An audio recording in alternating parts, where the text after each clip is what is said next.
নমস্কাৰ সন 1986 এই সময়ৰ পৰাই অসমত উচ্চতৰ মাধ্যমিকৰ চূড়ান্ত পৰীক্ষাৰ কলা বিজ্ঞান আৰু বাণিজ্য শাখাত শীৰ্ষস্থান লাভ কৰা ছাত্ৰ-ছাত্ৰীৰ নাম ঘোষণা কৰা হয় এই ধাৰা 2023 চনলৈকে অব্যাহত থাকে এই দিনটো আছিল অসমবাসীৰ বাবে এটা উৎসৱৰ দিন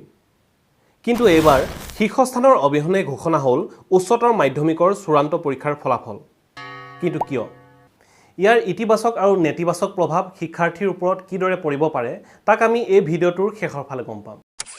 পৰম্পৰাগতভাৱে অসমৰ শিক্ষাৰ সফলতা সাধাৰণতে নম্বৰ আৰু শীৰ্ষস্থান পোৱাৰ মাপকাঠিৰ দ্বাৰা জোখা হয় তাৰ বিপৰীতে কিন্তু শেহতীয়াকৈ উচ্চতৰ মাধ্যমিকৰ ফলাফলৰ পৰা ৰেংকিং ব্যৱস্থা নাইকিয়া কৰাটোৱে সমগ্ৰ শিক্ষক অভিভাৱক তথা ছাত্ৰ সমাজকে আচৰিত কৰিলে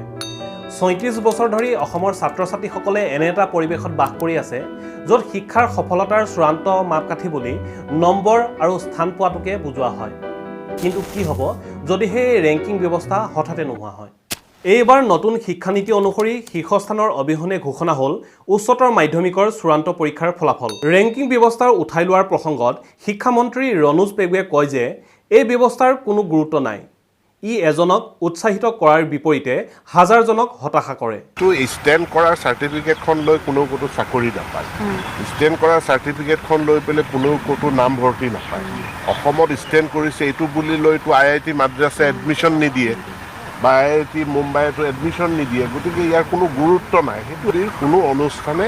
এই ষ্টেণ্ডটোক স্বীকৃতি নিদিয়ে গতিকে স্বীকৃতি নিদিয়া বস্তু এটা জীয়াই ৰাখি কি ৰেংকিং ব্যৱস্থা নোহোৱাৰ ফলত কি অসুবিধাৰ সৃষ্টি হ'ব পাৰে তাক চাওঁ আহক বহু ছাত্ৰ-ছাত্ৰীৰ বাবে ৰেংকিং ব্যৱস্থা অভাৱৰ ফলত তেওঁলোকে মনত যি সপোন পুহি পঢ়াত মনোযোগ দিয়ে সমন্বয়ৰ মাজত বা সমাজৰ মাজত নিজক প্ৰতিষ্ঠিত কৰিবলৈ ছাত্ৰ-ছাত্ৰীৰ পঢ়াৰ প্ৰতি সেই উদ্যমটো হয়তো নোহোৱা হ'ব শিক্ষাগুৰুসকলে নিজে পঢ়োৱা শিক্ষানুষ্ঠানখনৰ পৰা এজন হ'লেও শিক্ষাৰ্থী শীৰ্ষস্থানৰ ভিতৰত নাম আহিবৰ বাবে বহু কষ্ট কৰে শীৰ্ষস্থানত নিজ অনুষ্ঠানটোৰ শিক্ষাৰ্থীৰ নাম আনিবলৈ এখন অঘোষিত প্ৰতিযোগিতা হয় যিয়ে শিক্ষাৰ্থীৰ লগতে শিক্ষকসকলকো পঢ়াবৰ বাবে উদ্যম যোগান ধৰে ৰেংকিং ব্যৱস্থাৰ দ্বাৰা শিক্ষাৰ্থী এজনে নিজৰ পঢ়াৰ স্থিতি বা স্থান নিৰূপণ কৰিব পাৰে যাৰ জৰিয়তে তেওঁ ভৱিষ্যতৰ বাবে কি ক্ষেত্ৰত আগবাঢ়িব তাক নিৰ্বাচন কৰিবলৈ নিজৰ লগতে ঘৰখনকো বিশ্বাস যোগাব পাৰে শীৰ্ষস্থান লাভ কৰা বিশেষকৈ দুখীয়া ঘৰৰ ছাত্ৰ-ছাত্ৰীসকলৰ সফলতা দেখি আন শিক্ষাৰ্থীসকলো পঢ়াৰ প্ৰতি উৎসাহিত হয় তেওঁলোকক ই প্ৰেৰণা যোগায় এতিয়া চাওঁ আহক ৰেংকিং ব্যৱস্থা নাথাকিলে ছাত্ৰ-ছাত্ৰীসকলৰ কিদৰে সুবিধা হ'ব ইয়াৰ প্ৰথমটো সুবিধা হয়তো হ'ব শিক্ষাৰ্থীসকলৰ মানসিক চাপ কমিব কাৰণ স্থান পোৱাৰ আশাত শিক্ষাৰ্থী এজনে ঘৰখন সমাজখন বা শিক্ষানুষ্ঠানখনৰ পৰা যি মানসিক হেঁচা পায় সেইটো হয়তো নোহোৱা হ'ব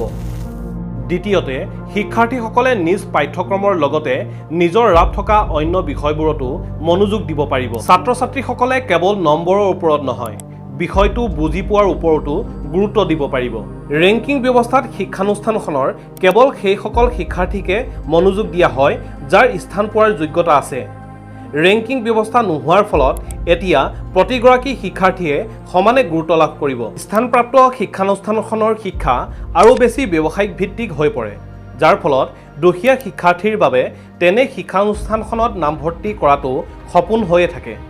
এতিয়া হয়তো এই সমস্যাও কমিব ওপৰৰ আলোচনাখিনিৰ পৰা এটা কথাই গম পোৱা যায় যে উচ্চতৰ মাধ্যমিকৰ চূড়ান্ত পৰীক্ষাত ৰেংকিং ব্যৱস্থা বন্ধ কৰাৰ সিদ্ধান্তত ইতিবাচক আৰু নেতিবাচক দুয়োটা দিশে আছে এফালে যিদৰে এই শিক্ষাৰ্থীৰ মানসিক চাপ কমাব পাৰে আৰু শিক্ষাৰ সামগ্ৰিক দৃষ্টিভংগীক গুৰুত্ব দি বিকাশ ঘটাব পাৰে যদিও এই শিক্ষাৰ্থীৰ পঢ়াৰ প্ৰতি থকা উদ্যম কিছু পৰিমাণে হ'লেও কমাব পাৰে এই ক্ষেত্ৰত নীতি নিৰ্ধাৰকসকলে নতুন সিদ্ধান্তৰ পিছৰ ফলাফল নিৰীক্ষণ কৰিব লাগিব